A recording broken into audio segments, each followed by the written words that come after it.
All right, exciting people. We have the exciting new show. This is no longer a test. We've actually greenlit it into a season. We're going to be doing this. We're not sure how many people will show up. We put out an open invite. Who shows up, shows up. Nathaniel showed up, actually. We're getting him on the site. I just saw him in our group putting out the word about his project. I'm actually going to be playing double duty. I'll be playing the host today. Of course, I host this show. My name, for those who don't know, is Mr. Anderson, and I am the Creative Comics Devil and Advocate. Chuck has decided to come on the inaugural episode, and he'll probably be back because I think he enjoys the concept of this show as a judge. And I think the important part of me picking a judge, it has to be someone I can trust will be fair. And I know Chuck will actually be fair, even down the line, even tell he's on Cat Dad and Supermom, but I'll still have to win it today. And I'm going up against Nathaniel, who's going to tell you about his project in just a minute.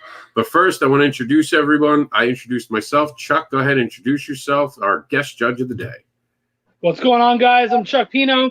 I'm a writer, editor, comic book reviewer on my YouTube channel, Chuck's Raw Reviews. I just love indie comics, love what everybody's doing, and so excited today to be on the show and to be able to talk about some great Kickstarters. And hi, everyone. Thanks for having me. This is so cool. Nathaniel Gold, writer, artist, cartoonist, whatever. You guys might know me from the Chimp with the Brown Hat, Part 1 and Part 2, which is behind me. And right now, I guess we'll get to this later, but right now I'm kickstarting a comic strip that I've been working on. And I'm just living that quarantine life right now. Ain't that the truth? All right, so to tell everyone what this show is about, let's go into it. So me and Chuck came up with this idea. I brought him an idea, and he said, well, what is it? And I said, I want to ask people 7 deadly questions, but I want to change it. I want to make it the 7 reasons to back it. He's like, well, how's that going to work? I was like, I don't know. Let's do a show. So last weekend we got together, and we did a show with some great creators, and we had them on. We came up with these rules. So here it is. When we have more than a few guests, everyone will just have 60 seconds for a response. Luckily, today, there aren't a lot of guests, so we can really talk about a project. So this will be a deep dive into it. Depending on how many guests, per the question, the judge gets to start kicking people out. Now, me and Nathaniel here get to go to the deep round. There'll only be one winner at the end, but it'll be me and him to the very end, so we can have a bad round or two. We gotta have the punches ready for the end rounds. That's definitely going to add up in the end. Because I don't think there's a scorecard for this. Chuck just decides who he decides.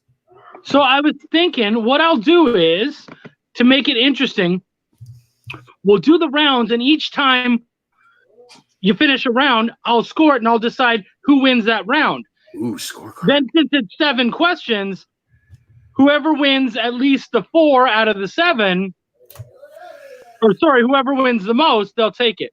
All right. I'm kind of liking this now. I feel like I'm UFC. Can I just officially say that I'm terrified? No. Can I give you some advice, Nathaniel, from someone who's seen this kind of stuff? Go ahead. Don't try to blow us away. Keep it short, simple, and make everything make sense. If you try to go crazy and wow everyone, you're gonna bore them. I'm good with all of that. I'm sure I won't wow anyone. It's just the making sense part I think I might have some trouble with. I'm sure I won't wow anyone. All right, so we do have a couple judge rules that the judge gets to do. He has the Hell's Kitchen rule. Normally during this, if there's more than 2 people, let's say there's 7 people, he actually doesn't have to eliminate anyone during a round. He just has to have one winner at the end. He could literally have one round where he gets rid of 5 people, or one round where he gets rid of no people. So it's Hell's Kitchen rules. He gets to decide who comes and goes per round. And there might be a round where none of you were winners because none of you brought it. I'm regretting this judge thing already. And then, of course, here's the cool twist. And I wanted to talk to Chuck about this since he's on the program. So the winner of this would get 15 minutes of fame. Now, today it won't matter because both of us we're going to be talking a lot. And this is great that we're announcing it now. So at the end of the show, you can have 15 minutes, or the winner can choose to start the next show. The first 15 minutes will be about them, including playing their video. Imagine that, having your stuff at the start. Now, if they choose to start, the second place winner gets to now have the 15 minutes on this program. so you could have a double winner. Because if it were me, I would take the beginning of a program personally. Yeah.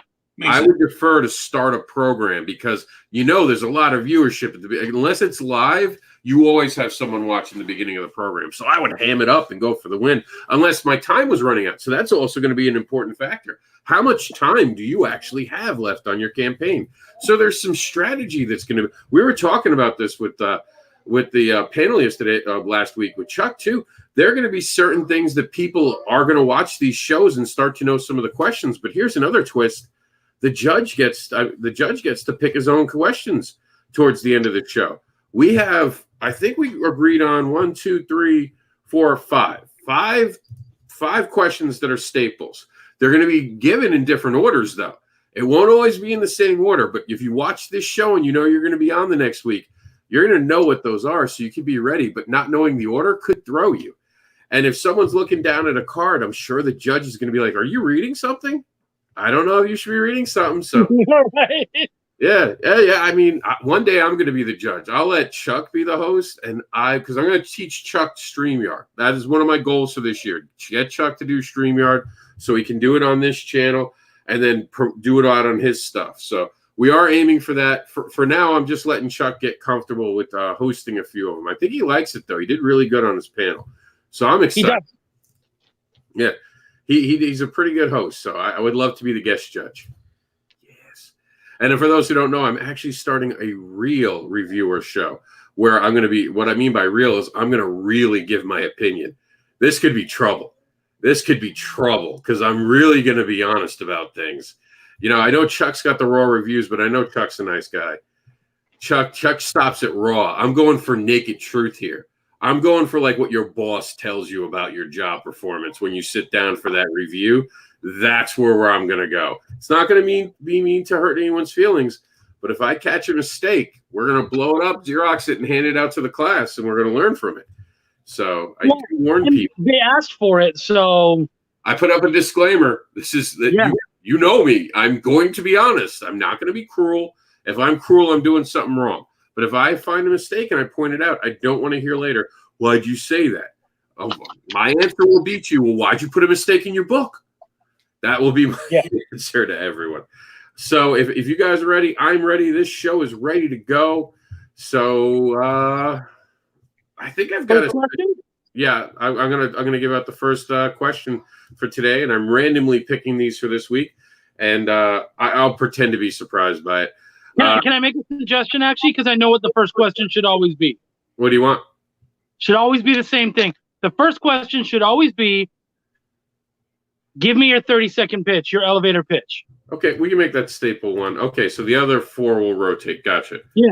All right. So that should be the first one. Everyone should get their pitch. So, Nathaniel, are you okay with starting first? Sure. All right. Nathaniel, give us your elevator pitch. Okay. So Ike and Joe is a comic strip. It's on the internet. I post it on Instagram 3 to 5 days a week. I created it with the idea to make myself and my family laugh.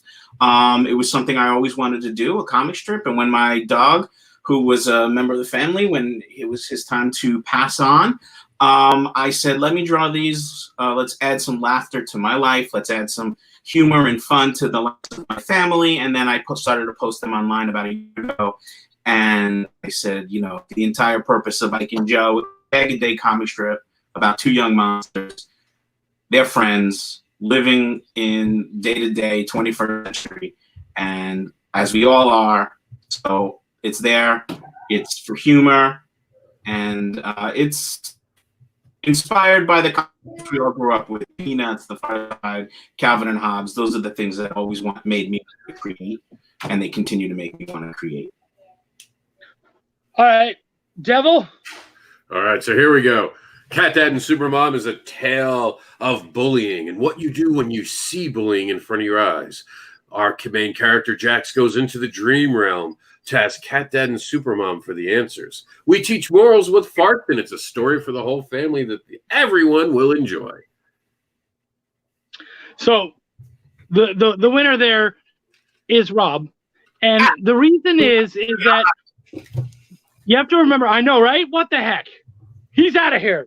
The reason is that with the elevator pitch, we need you to get to the point right away, and not to be rude, but the reasons behind making the book, all that kind of stuff, they don't matter in your elevator pitch. Right away, I want to know the story and how I can find it. So, so my book is about this, and this is why I do it. You can do that stuff afterwards, but I really need to know the reason why. Remember, the idea of an elevator pitch is you have 30 seconds, you're in the elevator with George Lucas or whoever, and you're going to pitch them your story.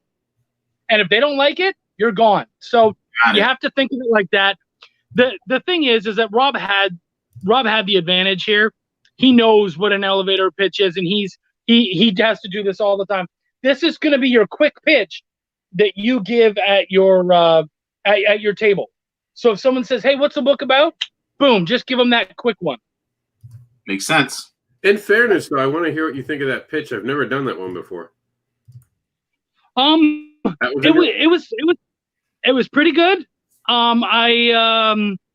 It wasn't your best, but it was pretty good. Wasn't. I like the regular one, but I figured since I've done this before, I wanted to show thinking on top of my head, and I just threw something new at the wall, see what I could come up. It threw me off because I was expecting the usual. You did come back with morals with parts. You had your, you have your taglines and you still use them. But yeah, the way it came about, I was like, that's not the one. That's not the winner. Like if he was coming out for a no holds bar fight against 7 guys, that wasn't the one he was going to use. No, that wasn't. And I did know Nathaniel had gone on a little longer, so I felt bad going for my too quick of a one. So I did want to extend mine a little bit and add something because we've done this show, so it's almost unfair that one. The rest of them though will be easier. So I think he did good though. I'm more interested in it. He had me in. This is a story about his dog that passed on. I was like, I literally have a tattoo. I think I'm on my wrong arm, so I'm looking at myself the wrong way. So that tattoo over where the hell is? I'm looking at myself in the mirror and I'm forgetting where my own body parts are. So this one over here, that's actually for my dog Roxy, who we had to put down last year because her hips were so bad she was falling over and peeing on herself. So I feel you, man. I was like, take my money. I'm gonna, as soon as this is over. Tattoos, but I wanted to get his paw print right here. Theo's paw print. Still haven't gotten up the nerve to actually do it, but if I do, right. And the mention of things like Calvin and Hobbes and stuff, I love that. Keep that stuff in there because people have a real knee-jerk reaction to something like that, and so you suck them in with that kind of stuff. So that was a good move. Oh, I was instantly like, take my money. Like when we're done, I'm going to your Kickstarter and you're getting my backing. Like that was it. You'll be the one. Hobbs and a dog. Oh, okay. I'm done. I'm done. I almost went like this. You know what? I lose. I lose. It's funny if we have a second, since there's only a few of us anyway. I have a much better pitch for my Chimp with the Brown Hat because it's a long form story, and since this is more of a gag a day, I actually, it's interesting that we're having this conversation because I guess I haven't really really sort of sat there and really thought about what the perfect elevator pitch would be, partly because I haven't actually been able to go out to any conventions to pitch this yet. I mean, with my other book, I've been to ton. I've been pitching it for a few years now. So it's funny because when you're playing with your pitch, you'll find even your pitch it evolves over the day and over the weekend. You start to see what's working and what's not. So yeah, you're right. Not being able to play with it's and not being able to instantly see if it works or not.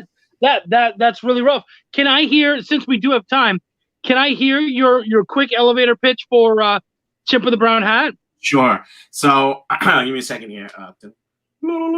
Okay. Chimpanzee wakes up in the middle of the desert. He has no idea who he is or where he came from. All he knows is that he has a mechanical hand, and he's the only chimpanzee in a world of humans. He rides from town to town, trying to figure out the mystery of who he is. Meanwhile, he comes face to face with Old West bandits and giant space worms. I usually do that a little bit. I haven't done that in a little while. Again, because of there's Russ. mentions and stuff. But yeah. A little rusty, but that's the basic pitch. Oh, everyone has rust. That's why I encourage people to be on these videos. You don't realize how quick you lose that skill. I had a couple people on the show in the back room when we're done or like before the show. They were like, "Oh my God, I can't pitch my books anymore." You don't realize how quick you just get out of the habit. But like, and we're saying this proving ground. That's why you see these creators who are only online who can't really talk about their books very easily when they go on the videos, because you can tell they're not used to being in front of a person who's judging them. There's nothing worse than someone standing there and you're like, come on, do something. I'm going to make you come alive. Yeah. I'm going to make you come alive. Yeah. If I have to fart in front of you, I'm going to make this do something. But yeah, I like that one though. Actually, I like that pitch a lot. That has a real, it's Stephen King book. Yeah. Gunslinger, the Watchtower. Yeah, I dug it. I think I could see that stopping people in their tracks. Yeah. At a show, like at a booth, just tell me more about the giant worm. I heard giant worm, and I was like, "Is this Dune?" Yeah, that was exciting too. Are we in Dune? We entered. So, what's our second question? All right, randomly picking from the generator, and it is: tell us your favorite thing about this story / franchise. Cool. Well, we let Nathaniel go first last time. Why don't we let you go first this time? We'll let him think about it. Okay, I can do that. What is my favorite element about this story? Well, it had to be the fact that it's based upon my special needs son. The fact that this is a story about the power of his imagination, how I've seen it come alive when we're on the road, and being able to then take that idea of his imagination and make it something that could teach morals, I think is an amazing thing. You okay, honey? He's eating chicken. He just gave me a chicken. But you're up, Nathaniel. I'm good, sweetheart. Okay. Let me take care of this. My favorite part of this project is being that it's a somewhat daily comic strip. It has characters that are relatable, that the audience has real emotional connection with. When they're happy, the audience is happy for them. When they're sad, the audience is sad for them. Okay, I like that. My suggestion would be bring that dog back. Bring that the connection to dog back. Keep that in there, especially having that tie. Yeah. That'll, because when you listen to Rob had that connection with his kid, and instantly you're like, oh damn. That's true. So, I didn't want to make it too much about me, because I'm trying to get people to buy this, but the reality is it's that I'm having those connections, right? So but also remember, we all have that, or most of us have that connection with an animal. So if you create your connection with your animal, then I think about mine. I think, oh man, Finn, dude, I feel you. I totally get you. You know what I mean? And I get to then share that with you. So if you create that shared experience, then we really get pulled into it. What's our third question? Third question for today's show is, tell us about your main character. Okay. Do you want me to Nathaniel? go first again? Okay. Well, we're gonna keep going back. We're gonna go back and forth. It's an ensemble cast, but I'll tell you about the dog. The dog's name is Theo, and it's based on my dog Theo that we had for 13 years that I got when my wife and I adopted 1 month after we got married, before we had children and everything. And he grew up with us, 3 different houses. So the character Theo is, he speaks, but he as comic strip characters do, but he's completely based on the personality of my dog Theo, and it's great to still have him in our lives, even if it's on a printed page. So to give you a little bit of help, tell me a little bit about those personality traits. Oh, very simple. So we consider Theo our pet, but Theo sees it the other way around. Okay, so that's the real thing that really kind of. Charles calls happiness is a warm puppy. Theo says happiness is a rare steak. Okay. See that? So, and that's again, that's all about creating that that connection and whatnot. Like I said, we have that we all have that animal. Mhm. So when you talk about the character, you definitely mention the dog. That's hitting the right points. Then also make sure that we get those personality traits of the actual character too. I'm also writing down in my official Ike and Joe journal what I just said, because that's going to be a comic strip coming up soon. This is a rare snake. Okay, your character. Pick one. All right. I think I did Jax last week, so I'm going to do Elefart. I've never actually done it with Elefart, so we're going to. Ooh, Elephant's a good one to pick. She's a main character too. So it's a story about just someone trying to make kids' lives a little more entertaining while she's behind the line giving out lunch food to these kids, and suddenly she's attacked for just trying to bring joy into the world. Well, when Jax witnesses this, that woman who just wants to make people happy, she turns angry.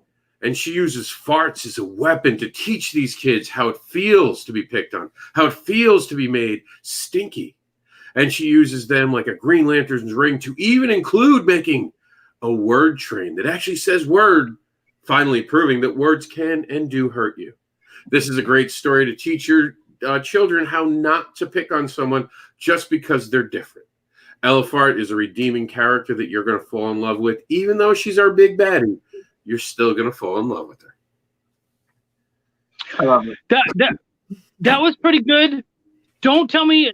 Try to focus as much as you can on the character. I wouldn't go too far into like the story and all that kind of stuff. As you started to trail off, I bet you if you ended about 2 or 3 sentences earlier.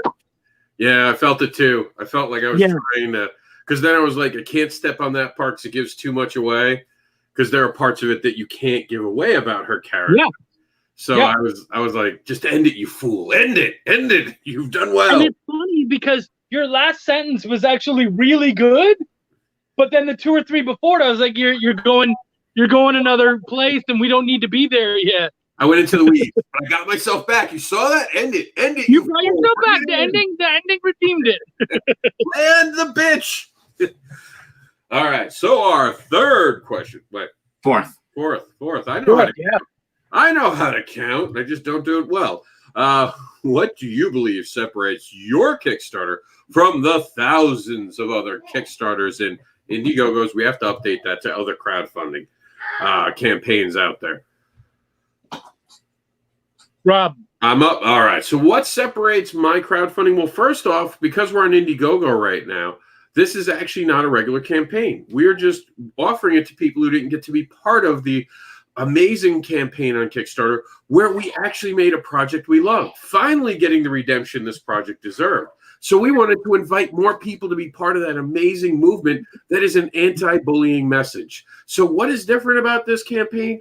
It's all about bringing the world awareness about bullying and how we can conquer and defeat it if we just do what's right and not what's popular. Nice. Nathaniel? Got the question.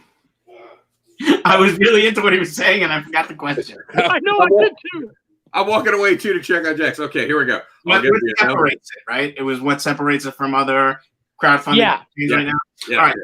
I think what really, I mean, look, it still lives in the world of comics, but I think what really separates it, mine is on Kickstarter. And what really separates is you don't really see as much comic strips and collections of comic strips. Mostly you see the more long form comics, which is what I've done in previous. So I really think that it's a little bit different than your average comic project. Okay. I don't know what else I would add to that one. It's also the best comic strip I've ever done. And you know what? That could be something worth mentioning. Is just saying, hey, I feel like this is the best strip I've ever done. Yeah, it is. I mean, all jokes aside, I feel that this is the best work period I've ever done. It's the most personal, for sure. And maybe integrate the fact that this could be something for your family to enjoy the life of a pet. Yeah, I mean, it's completely, everyone can enjoy this, the whole family. So All right. So our final question until the judge gets empowered. What is the inspiration behind this project? I think Nathaniel goes first on this one. Yeah. So I think I accidentally answered this question first when I was supposed to be giving my elevator pitch.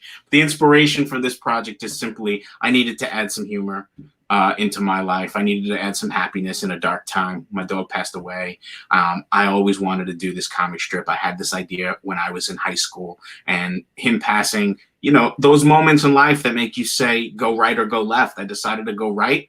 I was inspired to make the art that I always wanted to make. When I was a little kid reading Calvin and Hobbes, I wanted to make my version of that. And now, and to be fair, I'm not comparing myself to Bill Watterson. Bill Watterson's a genius. I'm mildly intelligent, but it's a personal work. My dog is one of the characters in it. All the characters are somewhat autobiographical. They're also bringing people that I know and I love. My main inspiration is just if my wife and my children laugh at the comic strip, it was a success. So hopefully your wives and children and husbands and so on can also laugh now that I have it available on Kickstarter. Roberto. No. I am from Queens. No Roberto. No Roberto. I'm the Irish stock. Okay, so what's the inspiration behind this? Honestly, it's a mixture of things. Of course, it's my son. I love my son. I saw his imagination, and I wanted to make a book to show the power of children's imagination. We were forced to do a character about that was an elephant that farts via a live stream. So I made that character something inspirational. And I love talking about bullying because I got bullied growing up. So I always like to do an anti-bullying message. And on top of it, I wanted to show the power of parenting and how having a connection with your child can truly help them navigate the waters of their life. So my inspiration is just being a parent and being someone who had been bullied. Yeah. All right. I like it. Take 2 questions. I mean, those were really good, by the way. I think that the inspiration one is always going to be one that's really hard to pick at. And actually, it also will be easy to kick someone off too, because if their inspiration is really lame, you can be like, well, see you, buddy. But you guys both have beautiful inspiration. My inspiration is money. Oh, wait. You know what? So it's funny because I remember reading a journalist talking about the plight of talking with producers and whatnot, and they said, you know, I have a really hard time. I've stopped asking people what their inspiration was because they asked someone, "Hey, this amazing TV show that you're doing, why did you decide to create this?" And he said, "Because I wanted a bigger yacht." And he was just like so dismayed and broken by answers like that he was just like, yeah, that's not what anybody wants to hear from a creative at all. So I'm not going to ask that question, which totally sucks. So I feel like this kind of separates the passionate creators from the people who are just making shit to sell. That's what I'm saying. All right, Chuck, you get 2 questions. So do we have some picked, or do I have to pull them out of my own brain? Well, I'll read the questions that we have pre-selected, and you can choose to either use one of the following 3 or pick 2 of your own. So here we go. You could either pick, if you saw this project, pretending it wasn't yours, would you think of it, and how would you react to it? So basically, would you back this project? And then another question is the Kickstarter the start of something bigger, or is it just a one-shot? That one's kind of a lame one, but it's important if you're doing anthologies, I guess, on the show. And then the final one, are the stretch goals important to this project? And if so, why? And how do you make them compelling to the backers? And that's a tough one because you don't have stretch goals anymore. No, I'd lose. I'd be like, I ain't got no stretch goals.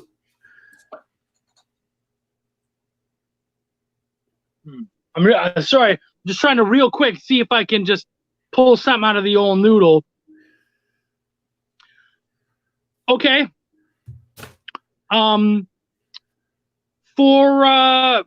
your book, if you were going to cast it,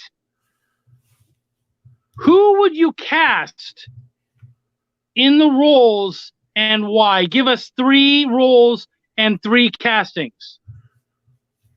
It can, and now since both of yours are all ages, kind of animated books, feel free to just do voices. I'm fine with that. I was about to say that. I turn it totally cartoon. Yeah. But am I going first, or is it?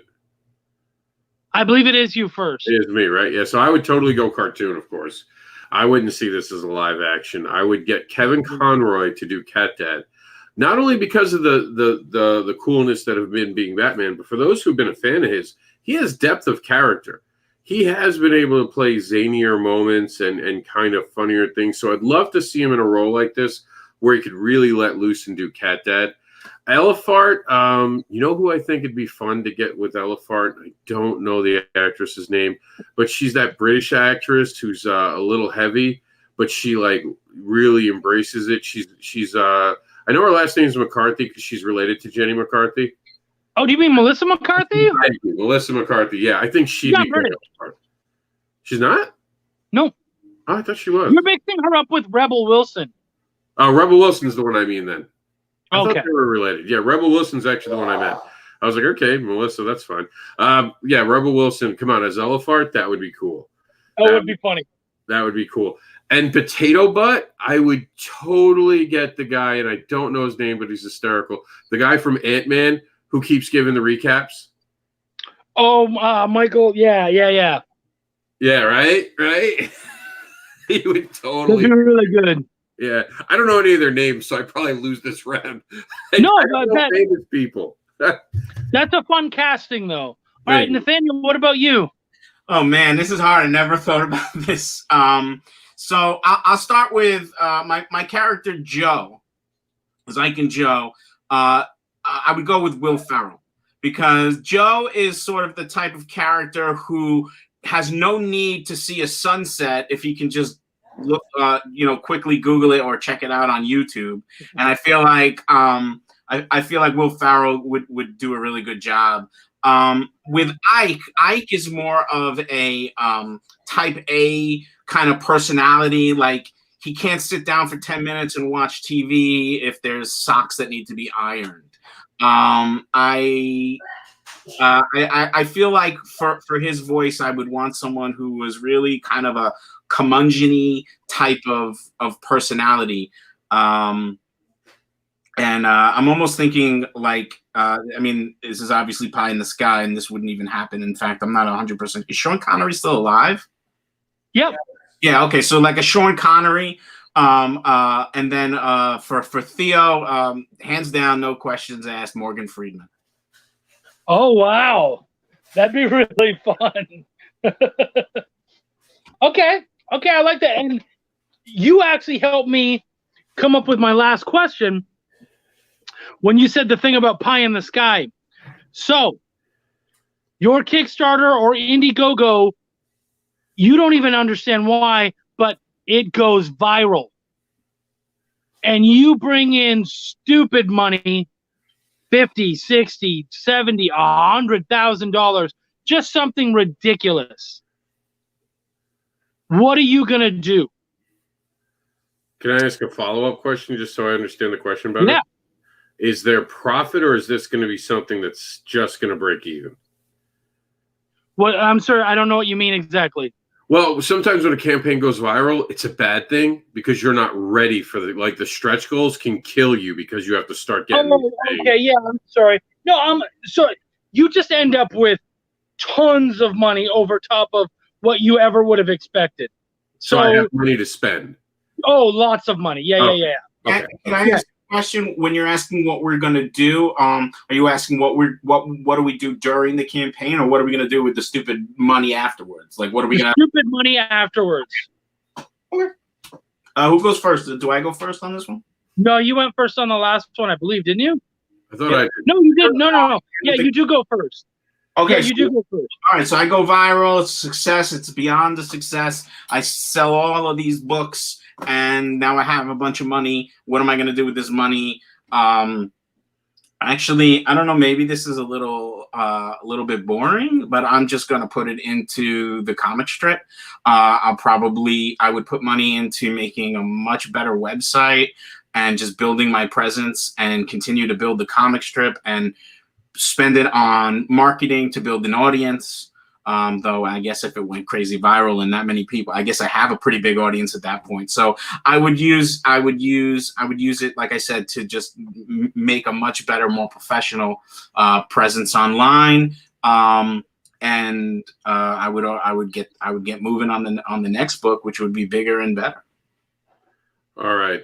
See, for me, I have two other co-creators, so this would have to be gone through the panel after we got it.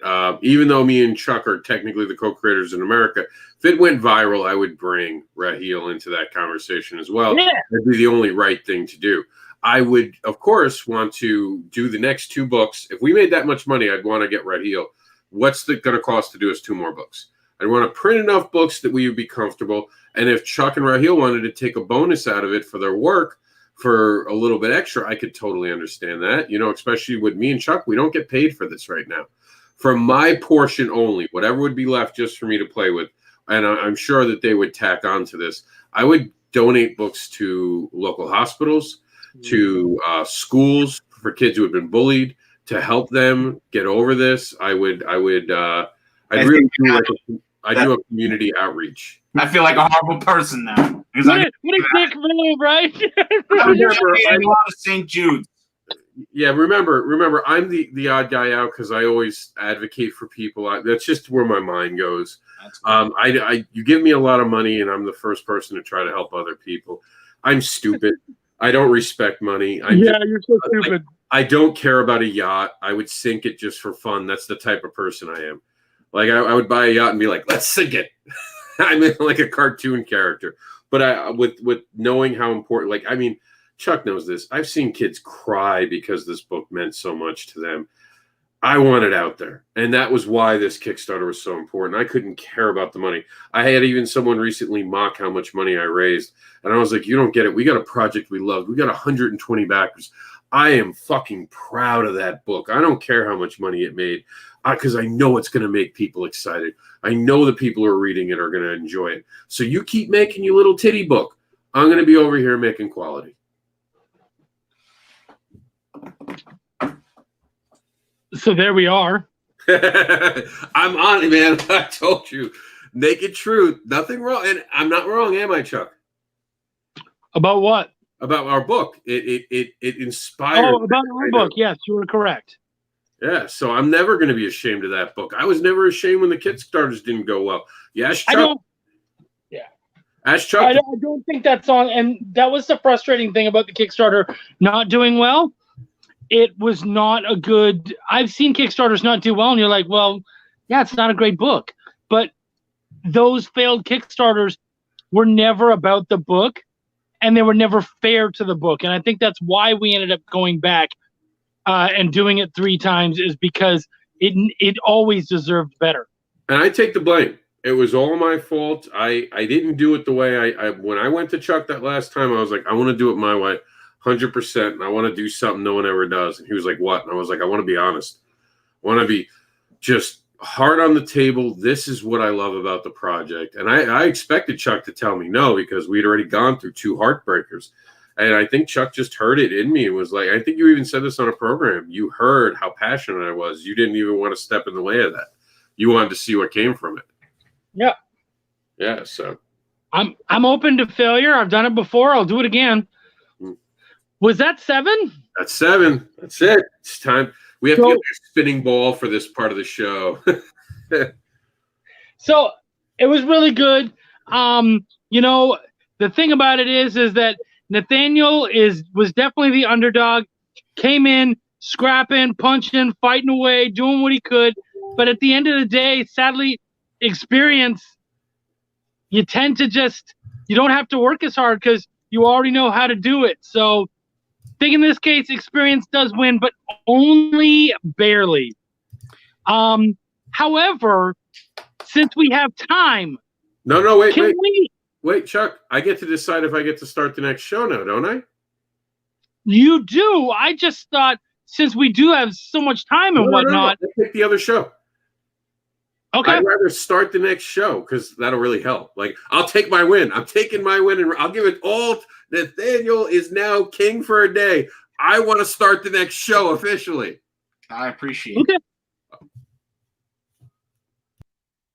So, Nathaniel, you have 15 minutes to kind of talk about your but you and I can work together on this, all right? All right. I know Rob's somewhere in the background.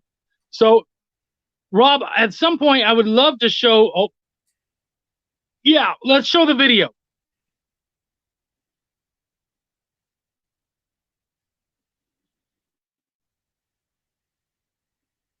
Do we have volume? I have to come in for it. Welcome to the Ike and Joe Kickstarter. Ike and Joe is a comic strip about two young monsters and their friends dealing with everyday life in the 21st century. Inspired by the great comic strips of my youth, such as Peanuts, Calvin and Hobbes, and The Far Side, as well as classic comedic duos such as Laurel and Hardy and Abbott and Costello, all cooked together with a sprinkle of Bert and Ernie. The goal of the Ike and Joe comic strip is simply to add a little bit of humor and a smile to your day. The goal of the Kickstarter is to make a physical collection of the comic that you can enjoy on a commute or while on the toilet. Ike and Joe is posted on the internet 3 to 5 days a week, and this Kickstarter limited edition will be the only way to get a print version.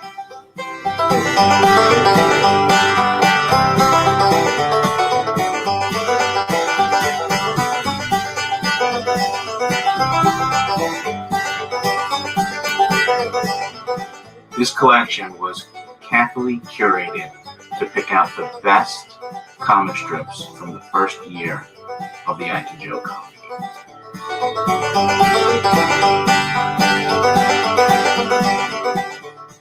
So join me and let's make this book together. Okay. You know what, man? I like that. I really like that video a lot. The one thing I would actually say against it, and it's not something I'd say very often, the volume of the banjo music when you're not talking gets very loud. Yeah, I noticed that actually. So if you could just play with that, literally though, you talk about your personal connection to it. You talk about all that kind of stuff. I don't think you actually mentioned it in here, but while you were talking earlier, you kind of downplayed the comic strip a little bit. Oh, what's this? Nice. That Jax man knows how to find the food, I'm telling you. That's the good stuff. Millennial Falcon. I always say that wrong. The Falcon. Falcon. Millennium Falcon. That is it. As a cookie sandwich. That's beautiful. That's cool. So I would say don't downplay the fact that it's a webcomic or a strip, because some of those strips, they're the whole reason people get into comics. Garfield, Calvin and Hobbes, that kind of stuff. Yeah. Like that stuff is huge, and in some ways it's bigger than Marvel and some of this other stuff. It's more widely known. Yeah. Because it's in your newspapers and all that. So I definitely would say don't downplay that aspect of it. Really, dude, it was really good. And before some of these big ones, Order of the Stick, which is a huge web comic and comic strip, it was one of the biggest Kickstarters for years, breaking in at I think like well over $100,000. Might have gotten closer to $1 million. I don't remember honestly. I think it just brought in stupid. It broke $1 million. Pardon? It broke $1 million. Yeah. Yeah. Wow. So yeah, just stupid numbers. So definitely don't downplay that. But do you have anything else to tell us about the book? Yeah. So the audio was a little off on the video, so I'm just going to repeat some of the stuff I said there and then expand from there. But so it is. I've been publishing the comic on Instagram. The name of the book is As Seen on Instagram. It's free domestic shipping. So if you live in the continental U.S., I don't charge shipping. I do that on all my Kickstarters, by the way. I just bake that into the price. So where was I? So the book is going to have right now is going to have 60 comic strips in it. And we actually are funded. And if we hit the first stretch goal, I'm adding 10 more pages to the book. So it'll be 70 comic strips from the first year of the comic. The name of the book is As Seen on Instagram, because like I said, I've been publishing it on Instagram. I also publish it on my website, but let's be honest, that's where everyone is seeing it. They're seeing it on Instagram, on Twitter, but mostly on Instagram. As far as the Kickstarter is concerned, there's a the entry level cost of admission there is sorry, for a second I thought you were in the back of my Kickstarter page looking at my credit card information. I'm like, how on earth did you do that? Just taking over this guy's life on this show. I'm like, you're showing the whole world. Do you have my social security number? Sorry. So hey, look, I got another backer. Thanks, man. Appreciate it. But so the cost of admission is pretty low. For $5, you get the full book PDF. For $10, you get the paperback book. I'm also doing signed copies of the book. I learned early on to charge a little extra for the sign, because if you really want it signed, you'll pay a few dollars extra, because I'm sure you guys understand it. It takes time to do that. And I do a sketch when I sign a book, I do a sketch too. So and then I have some other exciting stuff like original art, black and white and color. And even all the way on the bottom is a commission. So if you're like, hey, man, I like the way you draw, I want you to draw me something. It's an 8.5 by 11 commission. Also prints. We have 2 prints. And I actually have a tier, and there's 10 left. Buy one, get one. So for the cost of the book, the PDF, and the signed book, the PDF, and one print, you actually can get both of the prints, which is both of the characters, both Ike and Joe. This is going to be the first of many. I really feel, I actually told my wife that I'm pretty sure that I'm going to be creating Ike and Joe comic strips until I die. So this is just to get something out there in physical form. I'll be honest with you too. Maybe see, now things are coming out that I should have said during the questions. So I went to art school. I've done a lot of work. I've done a lot of illustration work. I've written and illustrated books. I've done children's books. I've done illustrations for the Wall Street Journal and the Los Angeles Times, and I've done plenty of paintings. I mean, you could say I'm a classically trained painter. I've done all this stuff, and my parents have never really shown any interest in my work. They've always supported me. They sent me to art school, but they never once hung one of my pieces in their home. And a couple of years ago, I actually had this conversation with them, and of course they denied it, but I said, it's okay. You don't have to like my work. I know you support what I do because you're a loving parent. Flash forward, when I started publishing the comic strip, it was the first time that my dad reached out to me and was like, I love this. I love what you're doing. I was on the phone with him yesterday, and he gave me a quote that I'm going to put on the back of the book, I think. He's like, your comic strip is as good as anything in the newspaper. It's as good as Marmaduke. I thought that was pretty funny. Wow. Like, you said I'm as good as Marmaduke. No. I got to put that on the back of the book. So, so that's, kind of giving you why it's so important to me, why it's so meaningful to me. And I just wanted to get a physical copy that I could, I want to get it out in the world, don't get me wrong, but I want to give him one. I want him to have a physical copy. I've given him a copy of all the books that I've done.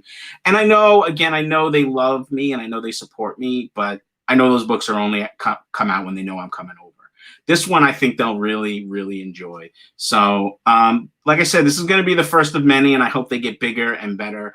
Again, when I was a kid, every 6 months to a year, there'd be that new Garfield book, and I'd go and I'd get it, And so I'm just trying to recreate the things that I loved by just doing the things that I love. Yeah. It's funny because the story that you tell about your dad, first off, that's a great story. But that speaks to a point that I made earlier, the fact that you shouldn't diminish the fact that it is a strip. Right. The thing is that for a lot of people, they see comic strips more than they see actual comics, because it's easy to not go to the comic store or not look at them at the magazine rack. But when you're reading your newspaper, they're there and they're almost just like a very little quick appetizer, a very little quick breath of fresh air. I don't have to read about all the terrible things that are happening because, damn it, Garfield hates Mondays.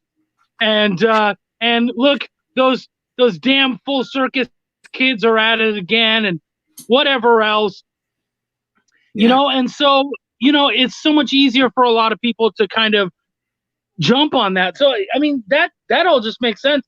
One question I was going to ask you is, why aren't we seeing this on things like Webtoons or Tapas or things like that? Yeah, it's funny. It's been a slow sort of movement, but that's the next step. Once the Kickstarter is over, the next step is to get it onto a Webtoons or something like that. Absolutely. Also, I want to add one other little thing here about this project. So this whole project for me, as much as it has been about the creativity, it's also been a little bit of like a what's the right word here? It's sort of been like an interesting. I don't want to. I can't think of the word. Ugh, and I'm live here. All right, so it's basically like there's a psychological element to all of this. Okay. I've mentioned a few times that the Garfields and the Calvin and Hobbes of the world is what got me started loving comics, but loving art, drawing. I mean, literally, I can tell you, I was in second grade. I was 7 years old. My friend had a copy of Garfield, the 15th book, and he let me borrow it for the night. And I was like, oh my God, I can't believe there's an entire book of Garfield. And then I read through it and I started to draw it. And when I drew Garfield and I looked at the paper and I said, Garfield's on the book and Garfield's on my page, and I created that. I was like, this is what I want to do with my life, right? And it was that for a very long time. And then somewhere in my early 20s, I just went into like this dark place.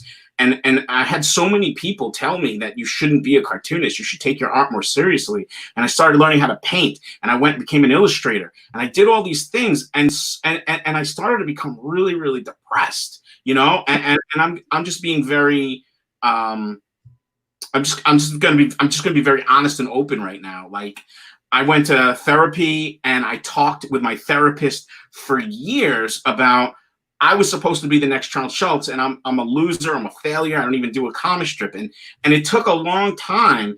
And when my dog passed away, I said, you know what? I'm gonna do it. And Ike and Joe were characters. They were names of characters that I had in high school for a comic strip I thought one day I would do. They looked nothing like they look now. They had totally different personalities. But the point is, the name Ike and Joe was a comic strip I was always gonna do from high school. And then when my dog died, I said, I'm doing it. That's it. I'm doing it.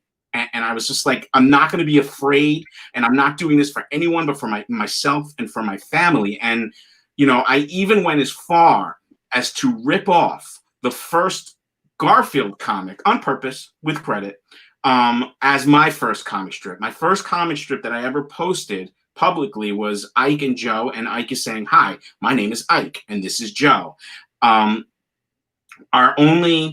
Our only thought is to entertain you. And then Joe thinks he said, I'm hungry. Now, if you're a Garfield fan, that's almost verbatim the first Garfield comic strip. The reason I did that, again, is because this was a little bit, in some ways, for me, this was psychology. I started my wanting to do this by reading Garfield. So for my first comic strip, I'm just going to rip off Garfield, and I'm going to see where it goes. And honestly, I post them on Facebook, but to be fair, I really only post them on Facebook so my dad can see them, because he's not on Instagram. He's not going. That's where he's going to see them. But you know how they'll tell you, like, a year ago today, this was your post, and I was just looking at like one of my second or my third post ever, and I'm like, what? I've come so far in a year, so I'm just so excited to see where it can go. And like I said, look, I wanted to be the greatest comic strip artist to ever live. Okay, that's the dream of a 7-year-old. It took me to almost 40 years old to realize that that's the dream of a 7-year-old. I'm finally at the place now where I'm like, I just want to make the best comic strip I can make. And honestly, I believe that Ike and Joe is right now the best comic strip I can make. And I think it's going to get even better. And Go buy it, please. I don't know. That's beautiful, dude. I'm ready to cry. No, I think that's beautiful. I think that's really good. And I'm very honest and open with you guys right now. Yeah, no, dude. That's what we need to see. That stuff helps to sell your book and helps to sell you, because when you're openly, honestly passionate about it. Remember when Rob was talking about his special needs son, his autistic son, all that stuff. That's, it's not about exploiting. It's about explaining the why it's important to you.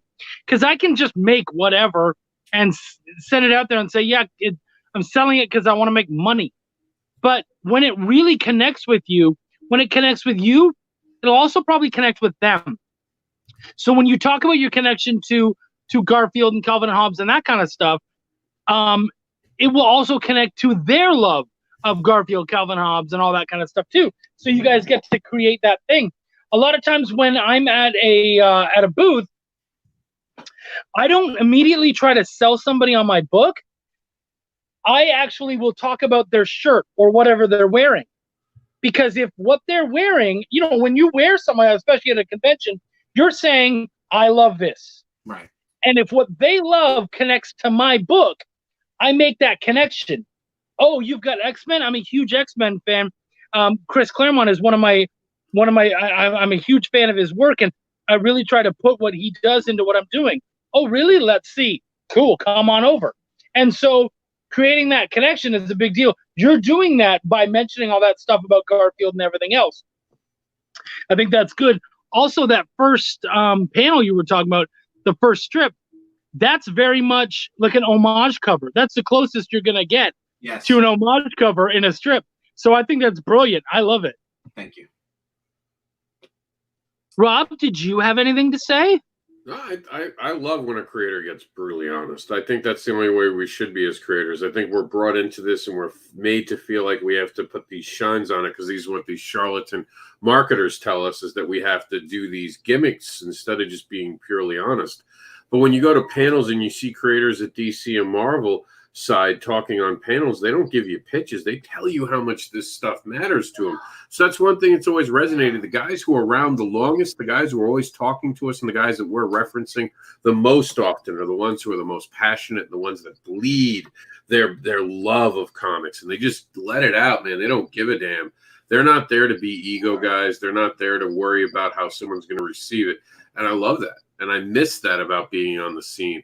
It's that pure passion, like angry when a show is bad, talking honestly about it, talking about how it can be better, and taking that blame, like my pitches are off, and you hearing that's a passionate person versus the person who's like, yo, this is my cover, and I got it from someone who's better than my book is, so you guys didn't notice how crappy my book is inside. And look, it's got boobs on it, so you'll buy my book. Boobs, boobs, boobs. And it's Ike and Joe. I mean, look, I'll be honest with you. If you're into comics about boobs, don't go buy Ike. There's no boobs in Ike and Joe at all. So I mean, they're kind of boobs. Well, I was going to say, neither one of them acts boobish. All right, guys, that's it. We're at the 1 hour mark. We did it. Thanks, guys. Like this. This show was awesome. This was a lot of fun, and I actually learned a lot. Yeah, that's definitely something that Rob and I really wanted to do. It's not about coming out and lambasting you, and that's why it was very important for me to be a judge. To me, I don't know if anybody else gives a crap, but it was important to me because I really want to be able to kind of help people and go, hey, man, this would have swayed me, or that would have worked, or I like what you did there, maybe tweak it. Because the thing is that what's happening here today, it's not going to, affect you on some huge level. But if you're able to work through that pitch and you're able to get those stories down and really find out the answers that people want to hear when you're doing that one-on-one with them, that's what's going to help you. And so that's really what I wanted to really hone in on in this show and really kind of try to tool. There's really no winners. We're all here to show off what we can do and have a good time doing it. But if you can learn and get yourself better and really get people excited about what you're doing, that's what's important. Awesome. Thanks so much. Oh, you're welcome. And it was a pleasure to have you on it. Of course, Yeah, man. Kickstarter alumni for the Advocators with us today. Great book will be coming back in sometime this year. Me and Chuck are actually going to start sitting down talking about that. Another issue of Cat Dad and Supermom is officially going to begin this week as we talk to it. So a lot of great things being creative. So on our way out, I want you both to talk about the things that are coming for you in 2020. Give them because we're on crowdfunding, but we had our Victor Day, and that was Nathaniel who came in here and he showed himself like so few creators can, just openly and honestly, and I absolutely love that. So Beautiful. I appreciate you doing that. So let's talk about a bright future. Let's start with Chuck. Chuck, what does 2020 to 2021 look like for you creatively? So for me, it looks like Belial 2. It looks like a lot more edited books. I have a lot of, this year is going to be the year of the short story for Chuck. I've got a story that I'm doing for The Advocator.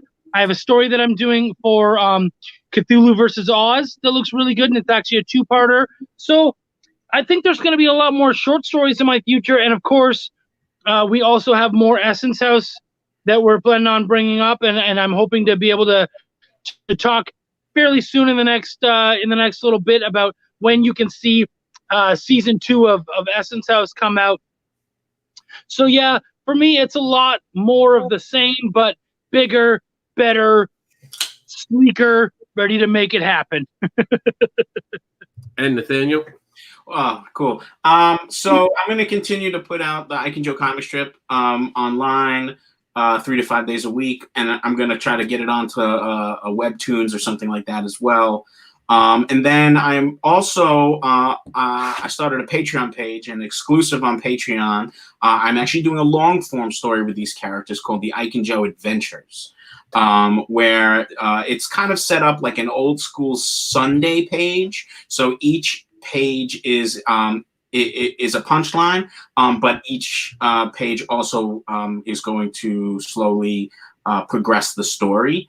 And that's going to be like a paywall, Patreon exclusive. And then I hope to get to finish the 3rd and final installment of The Chimp with the Brown Hat. All right. I'm pretty excited about all that. I can't wait. Of course, we have panels every day now, 4 p.m. We're here with you through the pandemic. We're keeping you entertained. On Saturdays, we're announcing that this will be the permanent, well, semi-permanent home as long as the pandemic rages on for this particular show.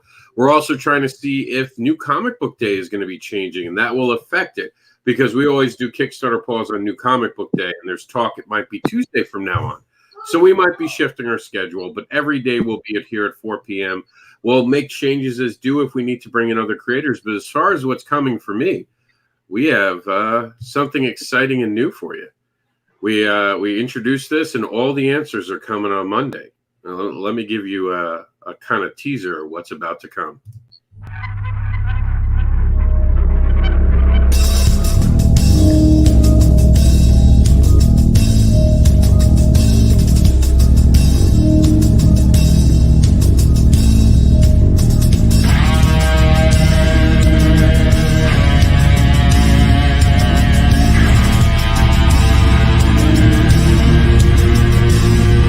Let me, Indy.